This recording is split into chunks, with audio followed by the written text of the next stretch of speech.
Hello students, आज का हमारा टॉपिक है सदिश क्षेत्र का रेखा समाकल, line integral of vector field. यहाँ पर हमारे पास में वेक्टर फील्ड है जिसके अंदर दो पॉइंट्स हैं P और Q।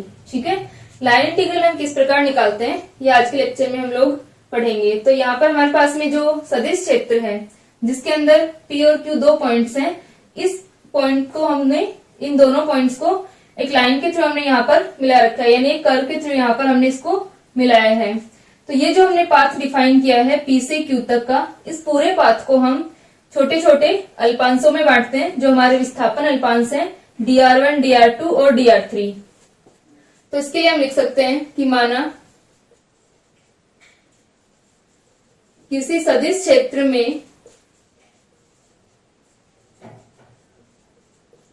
पहले हम लोग डिफाइन करते हैं कि लाइन इंटीग्रल को हम किस प्रकार निकालेंगे, इसका डेरिवेशन जो हमारा होगा, और फिर हम इसका फिजिकल सिग्निफिकेंस पढ़ेंगे। तो हम लिख सकते हैं कि हमारा माना किसी सदिश क्षेत्र में दो बिंदु, दो पॉइंट्स हैं P और Q। P तथा Q स्थित हैं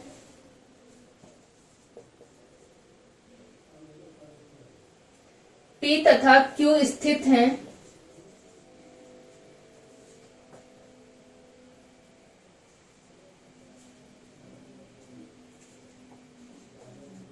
P तथा Q को मिलाने वाले जो हमारा पाथ है, P और Q को जिस पाथ के थ्रू हमने यहाँ पर मिलाया हुआ है, उस पाथ को हम क्या कर रहे हैं, जो हमारे डिस्प्लेसमेंट एलिमेंट हैं उनमें हम इसको डिवाइड कर दिया। तो हम लिख सकते हैं कि P तथा Q को मिलाने वाले पथ को लघु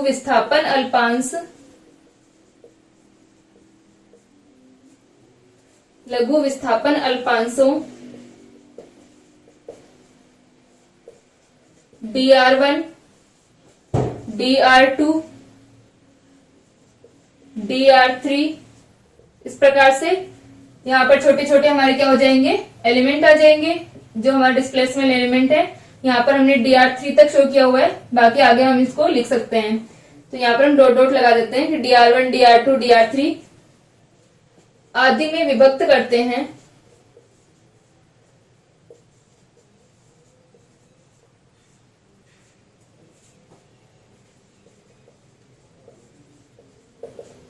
तो यहाँ पर जो हमारा सदिश क्षेत्र है, सदिश क्षेत्र वेक्टर फील्ड जो होगा किसी वेक्टर क्वांटिटी का होगा। मान लेते हैं कि हमारी जो वेक्टर क्वांटिटी है वो क्या है, A है, और इस वेक्टर क्वांटिटी का इन विस्थापन अल्पांशों पर मान क्या है, A1, A2, A3, A4 जो भी आगे हम डिवाइड करेंगे उस प्रकार से क्या हो जाएगा कि इस जो हमारी वेक्टर क्वांटिटी है इसका मान A1, A2, A3 आदि है।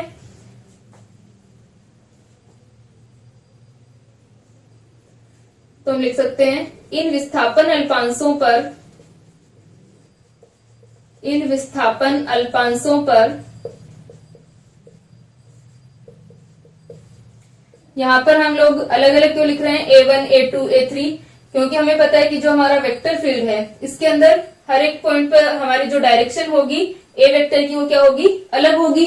क्योंकि जैसे ही हम dr1 के लिए बात करें, dr2 के लिए, dr3 के लिए क्या आ जाएगी, वेक्टर की डायरेक्शन चेंज होगी। जैसे ही हम पॉइंट्स को चेंज कर रहे हैं डायरेक्शन भी क्या हो जाएगी, चेंज हो जाएगी। तो हम ले लेते हैं कि इन विस्थापन अल्पांशों पर सदिश क्षेत्र का मान क्रमशः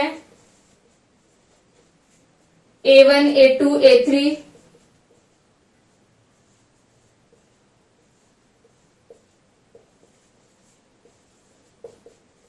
आदि है, तथा विस्थापन लघु होने पर अगर हमारा डिस्प्लेसमेंट जो है, जो हमने dr1, dr2 डिस्प्लेसमेंट जो एलिमेंट लिए हैं वो बहुत ही छोटे हैं, तो ये जो कर्व है एक तरीके से इसके अंदर इन छोटे छोटे अल्पांशों को हम क्या मान सकते हैं, एक लाइन मान सकते हैं, सरल रेखा हम इन्हें मान सकते हैं। ठीक है, जैसे मान लो हमारा जो ये अल्पांश है बहुत कम है, तो एक तरीके से क्या हो जाएगा कि एक लाइन की तरह होगा। तो हम लिख सकते हैं कि विस्थापन लघु होने पर इन्हें सरल रेखीय मान सकते हैं, एक स्ट्रेट लाइन मान लेंगे, क्योंकि छोटे छोटे अल्पांश है तो इनको हम स्ट्रेट लाइन यहाँ पर मान सकते हैं। विस्थापन लघु होने पर इन्हें सरल रेखीय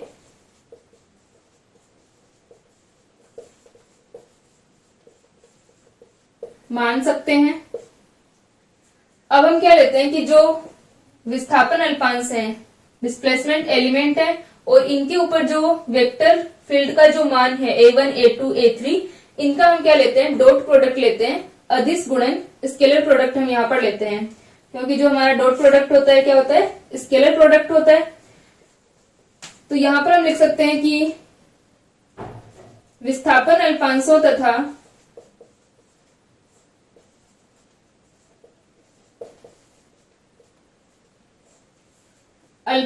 तथा इन पर सदिश क्षेत्र के मान का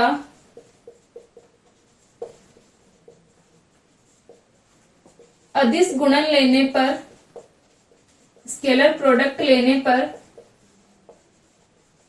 क्या आ जाएगा, W इक्वल टू लेने तथा योग करने पर इन सबको हम जोड़ देते हैं। P से Q तक का जो हमारा पूरा पाथ है, इसको हमने डिवाइड किया, छोटे छोटे एलिमेंट्स में हमने इसको डिवाइड कर दिया, और फिर पूरे एलिमेंट्स के लिए हम क्या कर रहे हैं, इसको सम कर रहे हैं, जोड़ देते हैं इसे गुणन लेने तथा योग करने पर। तो जब हम इसे जोड़ते हैं तो क्या आ जाएगा, W equal to A1 dot dr1 plus का A2 डॉट dr2 प्लस का A3 डॉट dr3, ये हमारे पास में आ जाएगा। अब यहां पर हम क्या कर रहे हैं, सम कर रहे हैं, तो P से Q टोटल सम के लिए हम यहाँ पर क्या लगा सकते हैं, समेशन का जो हमारा साइन होता है उसे हम यूज कर सकते हैं। तो यहां पर हम इनको एक एक को लिखने के बजाय हम क्या कर सकते हैं, 1 2 जितने भी हम इनको डिवाइड कर रहे हैं, P से Q टोटल हमारा समेशन का हम साइन लगा देंगे। तो इसको लिख लो, फिर हम इसको आगे करते हैं।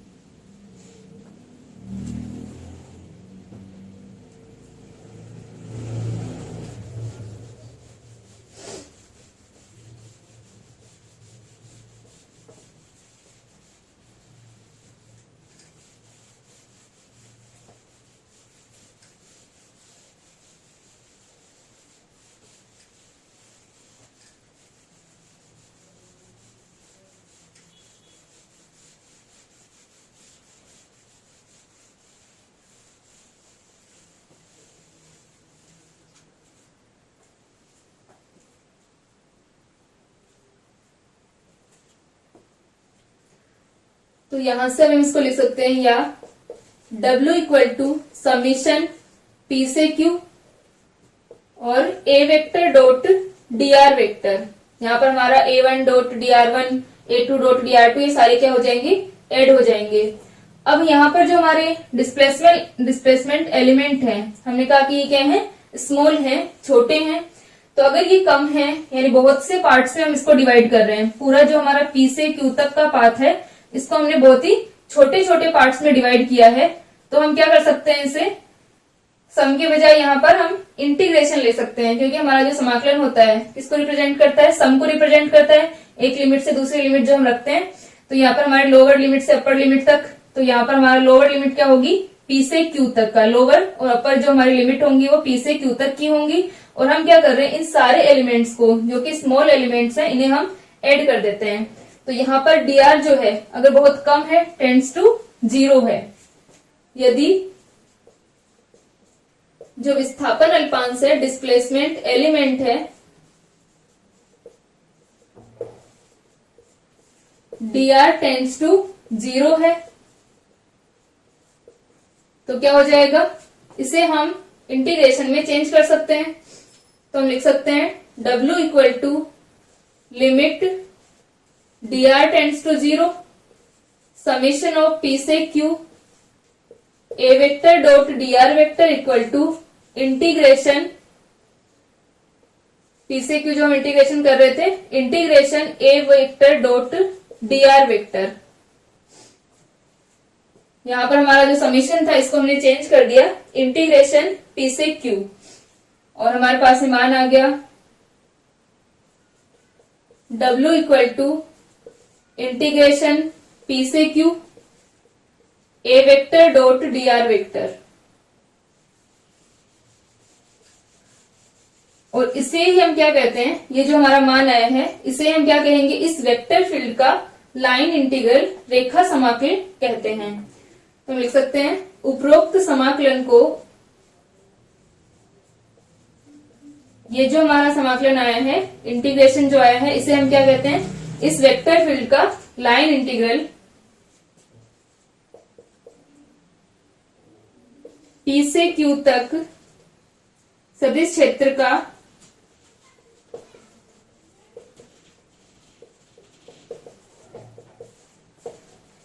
P से Q तक रेखा समाकल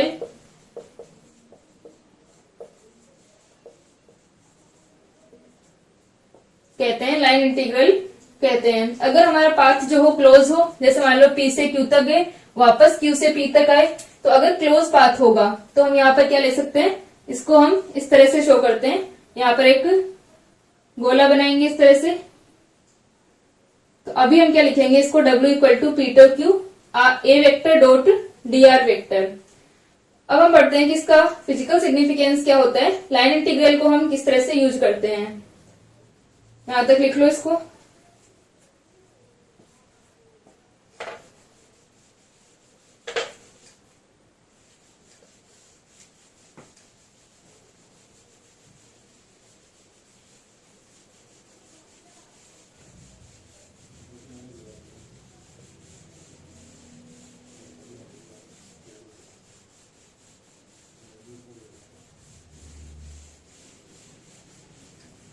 यानी अगर हमारे पास में कोई वेक्टर है, पहले हम करते हैं कि जो हमारा रेखा समाकल है, रेखा समाकल का भौतिक महत्व है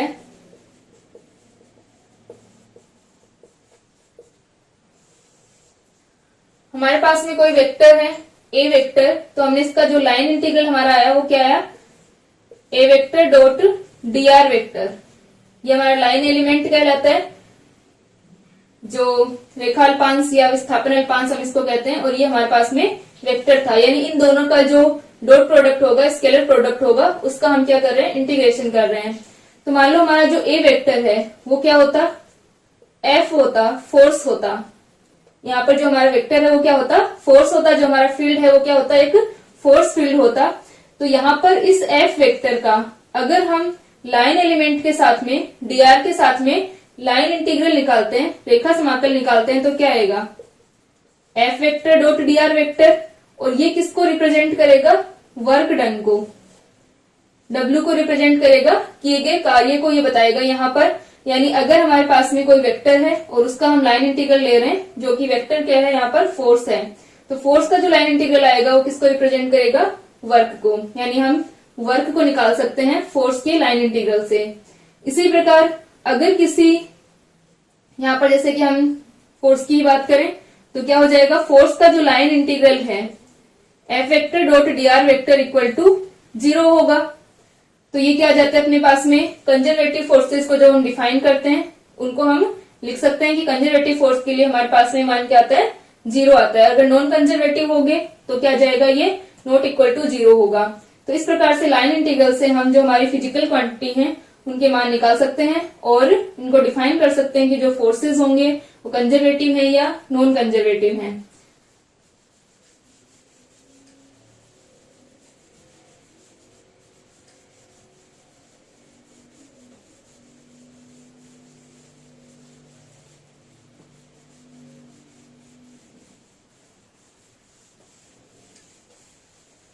तो इसकी थ्योरी के अंदर हम लिख सकते हैं,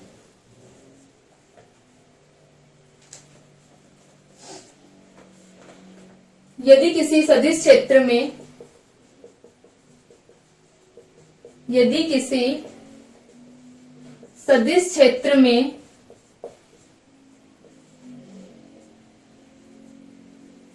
किन्हीं दो बिंदुओं के मध्य दो बिंदुओं के मध्य रेखा समाकल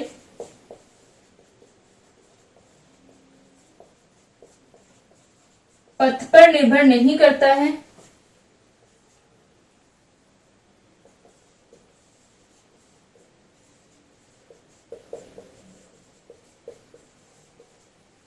ठीक है, पाथ पर डिपेंड नहीं कर रहा। जैसे हमने पी क्यू पाथ लिया था, हम कोई और पाथ के थ्रू अगर इन दोनों पॉइंट्स को मिलाते हैं, पथ पर निर्भर नहीं करेगा। ओनली क्या करेगा, जो पॉइंट्स हैं उन पर डिपेंड करता है। तो ऐसे क्षेत्रों को हम क्या कहते हैं, संरक्षित क्षेत्र। पथ पर निर्भर नहीं करता है, केवल अंत बिंदुओं की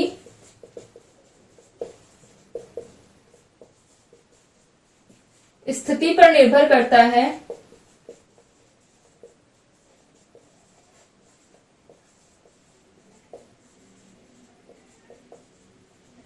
तो ऐसे क्षेत्रों को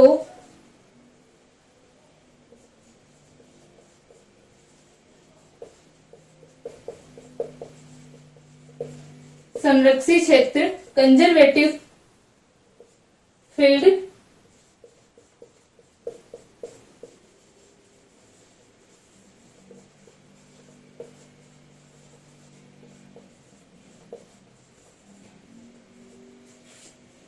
कंजर्वेटिव फील्ड कहते हैं। जैसे कि हमने फोर्स के लिए लिखा था कि F vector dot D R vector, यहां पर हम क्लोज पाथ लें तो टोटल जो हमारा वर्क डन होगा W अगर 0 हो जाएगा तो यहाँ पर ये फोर्स क्या कहलाता है, कंजर्वेटिव फोर्स कहलाता है। यानी जो पाथ है इस पर डिपेंड नहीं करे। हमने P और Q दो पॉइंट लिए, P और Q से एक हमारा पाथ ये वाला है और वापस Q से हम P तक आ रहे हैं, तो ये हमारा पाथ हो गया। तो यहां से यहां तक जाने में किया गया कार्य, फिर वापस यहां से यहां तक आने में किया गया कार्य। तो ये दोनों अगर हमारे पास में क्या हो कि जो लाइन इंटीग्रल है वो किस पर डिपेंड नहीं कर रहा, पाथ पर डिपेंड नहीं करता है। ओनली किस पर डिपेंड कर रहा है, इन पोजीशन पे P और Q पर डिपेंड कर रहा है। तो चाहे हम इस पाथ के थ्रू गए या इस पाथ के थ्रू, हमारे पास में जो वर्क डन है वो क्या रहा, सेम रहा। तो टोटल वर्क डन क्या हो जाएगा, 0 हो जाएगा। क्योंकि इस साइड गए तब हमारी डायरेक्शन ये थी, इस साइड अगर हम आ रहे हैं तो डायरेक्शन क्या हो गई, ये हो गई। तो टोटल यहाँ पर वर्क डन क्या हो गया, 0 हो गया। तो यहाँ पर हम देख सकते हैं कि लाइन इंटीग्रल से हम ये पता कर सकते हैं कि जो हमारा फील्ड है वो कंजर्वेटिव फील्ड है या नॉन कंजर्वेटिव फील्ड है। अगर कंजर्वेटिव फील्ड होगा तो किसी क्लोज पाथ के लिए लाइन इंटीग्रल का मान क्या आ जाएगा, 0 आ जाएगा। ओनली किस पर डिपेंड करेगा, ये जो हमारे पॉइंट्स हैं इन पर डिपेंड करेगा, इनके पाथ पर डिपेंड नहीं करेगा। ठीक है, इसको लिखो।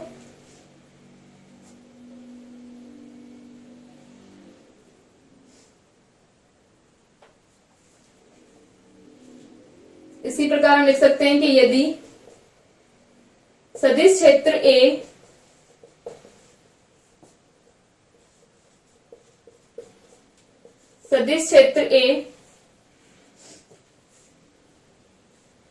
बिंदु P से Q तक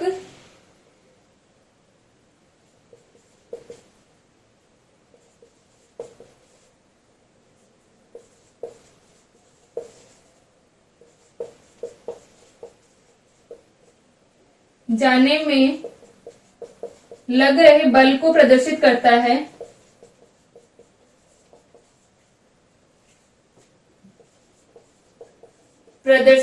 है, यानी जो हमारी वेक्टर है वो क्या है, फोर्स है।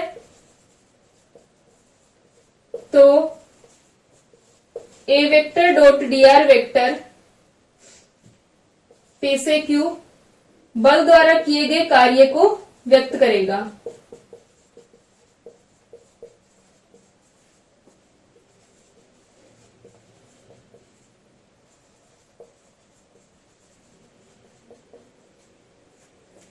तो इस प्रकार हम लाइन इंटीग्रल जो होगा उससे हम ये डिफाइन कर सकते हैं। नेक्स्ट हम लोग पढ़ते हैं वेक्टर फ्लक्स क्या होता है, सदिश अभिवाह क्या होता है।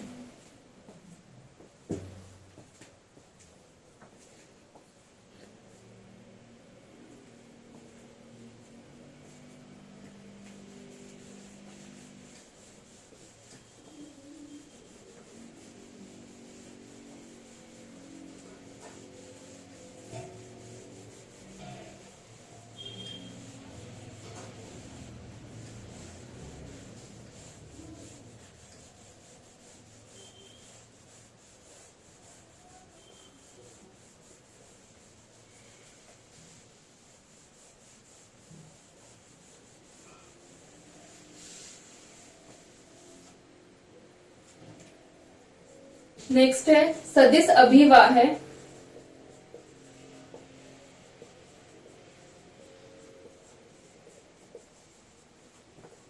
Vector flux.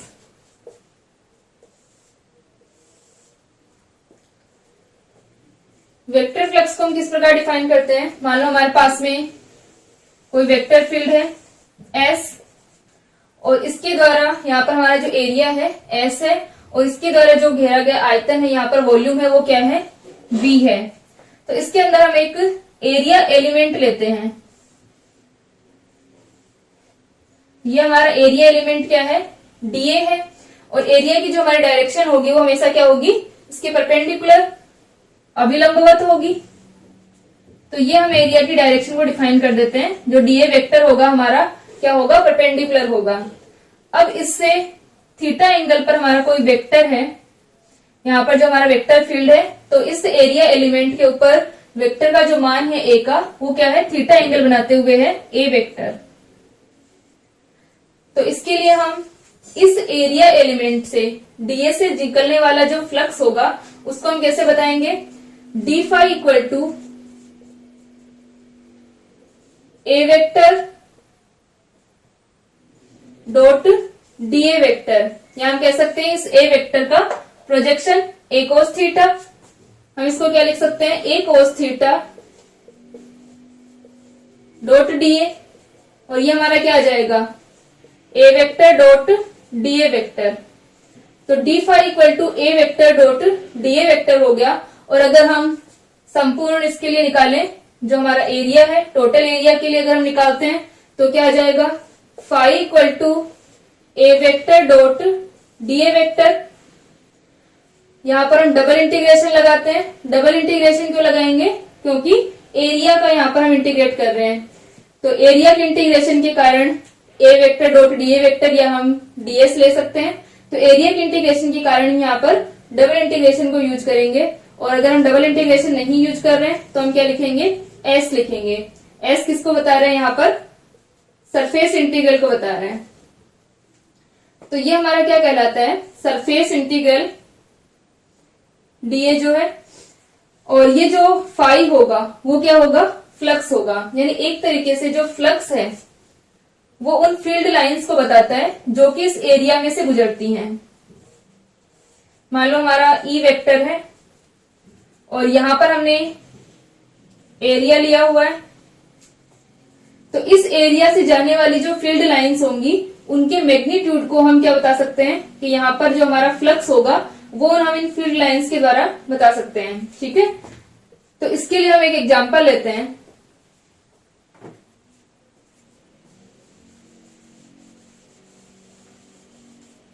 पहले हमसे लिख लेते हैं कि phi equal to A vector dot dA vector. ये क्या कहलाएगा?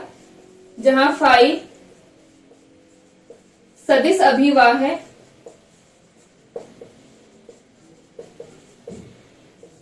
वेक्टर फ्लक्स है।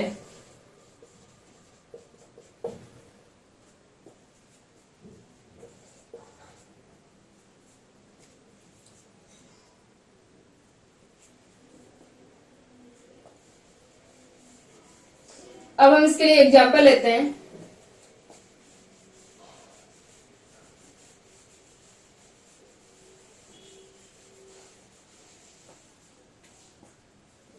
मान लो यहां पर हमारे पास में क्या है? पानी बह रहा है।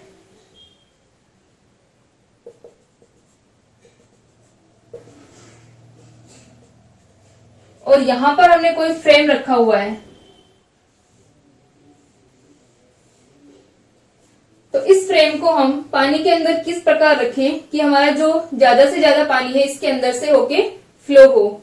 अगर हम इस प्रकार इसको रखते हैं, इस तरह से पानी अगर बह रहा है और हमने इसको इस तरह से रखा हुआ है, खड़ा रखा हुआ है, तो यहाँ पर क्या होगा? इसके एरिया की जो डायरेक्शन होगी, एरिया की डायरेक्शन क्या होती है? परपेंडिकुलर, यानी एरिया की डायरेक्शन ये हो गई। और यहाँ पर हमारा वेक्टर क्या है? वेलोसिटी आएगी, क्योंकि यहाँ पर हम पानी के बहने का एग्जाम्पल ले रहे हैं।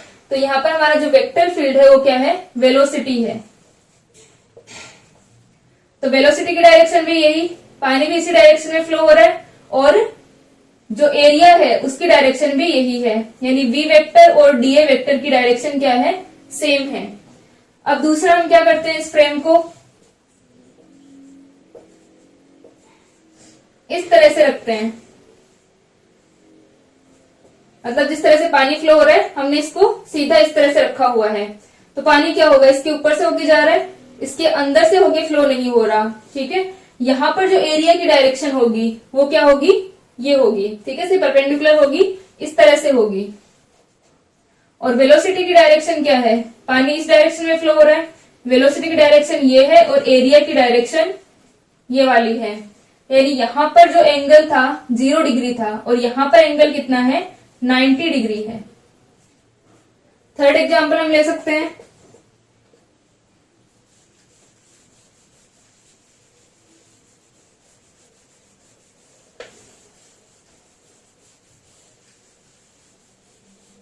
कि अब जो हमारा फ्रेम है वो पानी के अंदर किस प्रकार रखा हुआ है, किसी एंगल पर रखा हुआ है।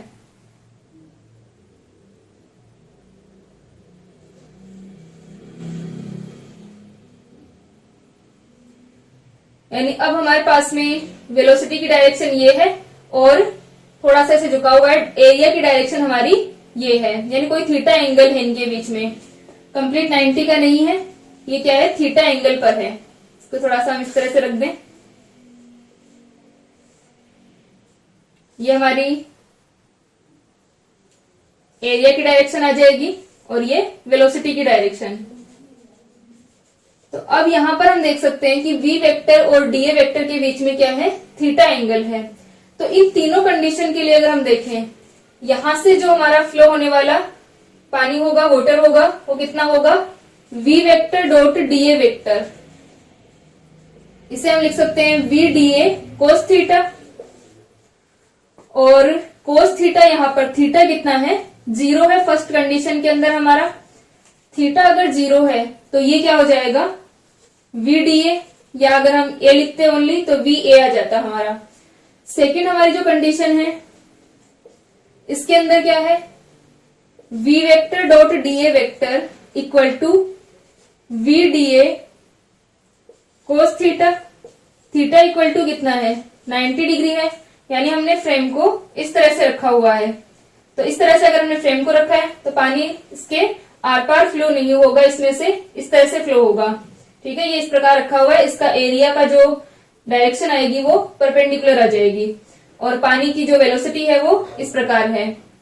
तो यहाँ पर थीटा जब 90 हो गया तो इसमें से फ्लो होने वाला पानी जो है वो 0 है। फिर हम इसके लिए देखें तो थर्ड कंडीशन में हमारे पास में v vector dot dA vector equal to VDA cos theta, और ये कितना आ जाएगा कि हमारा थीटा कितना है, थीटा अगर जितना कम होगा, इस तरह से अगर थीटा हमारा जितना डिक्रीज हो रहा है, थीटा अगर 0 हो जाएगा तब तो मैक्सिमम है, बाकी हमारा डिपेंड करेगा कि थीटा कितना है, उतना यहाँ पर पानी इसमें से फ्लो होगा। तो ये जो पानी का फ्लो था, यानी कितना पानी इसमें से फ्लो हो रहा है, जो मैग्नीट्यूड हमारे पास में आएगा वो किसको रिप्रेजेंट करता है, फ्लक्स को रिप्रेजेंट करता है। इसे हम वाटर फ्लक्स कह सकते हैं। और फ्लक्स हमारा मैक्सिमम कब होता है, जब हमारी एरिया की डायरेक्शन और जो हमारा वेक्टर फील्ड है उसकी डायरेक्शन क्या हो, सेम हो, तब हमारे पास में थीटा 0 होगा और वहां पर मैक्सिमम फ्लक्स होगा। और यहाँ पर हम देख सकते हैं कि अगर एरिया की डायरेक्शन और वेक्टर फील्ड की डायरेक्शन क्या होगी, परपेंडिकुलर होगी एक दूसरे के, तो यहाँ पर हमारे पास में फ्लक्स का मान क्या होगा, 0 होगा। तो हम ले सकते हैं कि हमारा इस प्रकार से हमने एक फ्रेम डिफाइन किया और ये हमारी इलेक्ट्रिक फील्ड लाइंस हैं। तो यहाँ पर हम देख सकते हैं कि जो फील्ड लाइंस है, यानी ये जो हमारा इलेक्ट्रिक फील्ड यहाँ पर बन रहा है, इलेक्ट्रिक फील्ड की डायरेक्शन क्या है, ये वाली है। तो इलेक्ट्रिक फील्ड के लिए यहाँ पर अगर हम फ्लक्स निकालना चाहें कि इस सरफेस में से जाने वाला फ्लक्स कितना होगा, इस सरफेस की डायरेक्शन भी क्या होगी, इसी तरह होगी, एरिया की डायरेक्शन भी यही होगी। तो ई वेक्टर डॉट डीएस वेक्टर हमारे पास में क्या आ जाएगा, फ्लक्स आ जाएगा। फाई का मान हमारे पास क्या आएगा, E vector dot DX vector आएगा। और ये फ्लक्स मैक्सिमम जब होगा जब डीएस वेक्टर और इस इलेक्ट्रिक फील्ड की, यहाँ पर फील्ड की जो डायरेक्शन है वो फील्ड की जो लाइंस है वो बता रही है। तो फील्ड की लाइंस की डायरेक्शन और एरिया की डायरेक्शन जब सेम होंगी, थीटा यहाँ पर 0 होगा, तो मैक्सिमम फ्लक्स यहाँ से पास होगा, यानी मैक्सिमम फील्ड लाइंस इस सरफेस में से पास होंगी।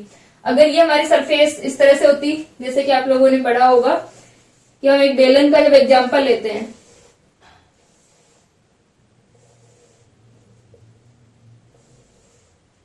तो यहाँ पर जो हमारी ये वाली सरफेस होती है, इसके लिए इलेक्ट्रिक फील्ड की डायरेक्शन ये वाली हो जाती है, एरिया की डायरेक्शन इस तरह से आ जाती है। ठीक है, तो वहां पर इसमें से निकलने वाला जो फ्लक्स होता है वो हमारा 0 होता है। बाकी ये दोनों जो सरफेस हैं, इनके लिए इलेक्ट्रिक फील्ड की डायरेक्शन, मान लो फील्ड हमारा जो इस प्रकार है, तो इसके लिए इलेक्ट्रिक फील्ड की डायरेक्शन भी इन सरफेसेस के लिए और एरिया की डायरेक्शन भी दोनों क्या होती है, सेम होती है। तो ई वेक्टर डॉट डीएस वेक्टर का मान हमारा इन सरफेसेस के लिए आता है। तो इस प्रकार से जो हमारा फ्लक्स है वो रिप्रेजेंट करेगा कि जो हमने एरिया लिया है उसमें से कितनी फील्ड लाइंस गुजर रही हैं। ठीक है, और मैक्सिमम और मिनिमम कब होगा उसको हम इस प्रकार से डिफाइन कर सकते हैं, थीटा एंगल से, कि कितने एंगल पर वो है, तो उस प्रकार से हम उसको डिफाइन करेंगे। ठीक है, इसको एक बार बना लो, तीनों कंडीशन को लिख लो।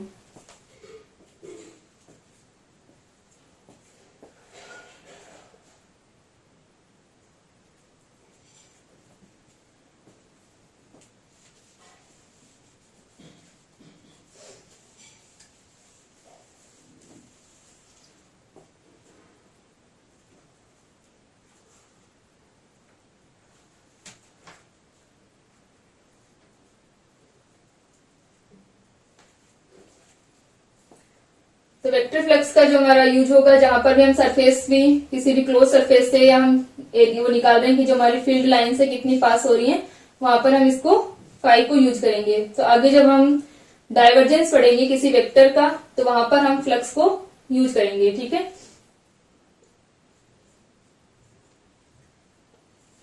तो नेक्स्ट लेक्चर में हम लोग divergence of A vector field पढ़ेंगे और उसको curl of A vector field को डिफाइन करेंगे कि कर्ल क्या होता है किसी वेक्टर का। जिस प्रकार हमने स्केलर फील्ड का ग्रेडियंट डिफाइन किया था, वैसे ही वेक्टर फील्ड के लिए हम लोग डाइवर्जेंस और कर्ल को डिफाइन करेंगे। तो यहाँ तक आप लोग लिख लेना, जो हमारा लाइन इंटीग्रल है और वेक्टर फ्लक्स है, इसको लाइन इंटीग्रल को और वेक्टर फ्लक्स दोनों को हम कर्ल और डाइवर्जेंस में यूज करेंगे। तो नेक्स्ट लेक्चर में हम इनको कंटिन्यू करते हैं।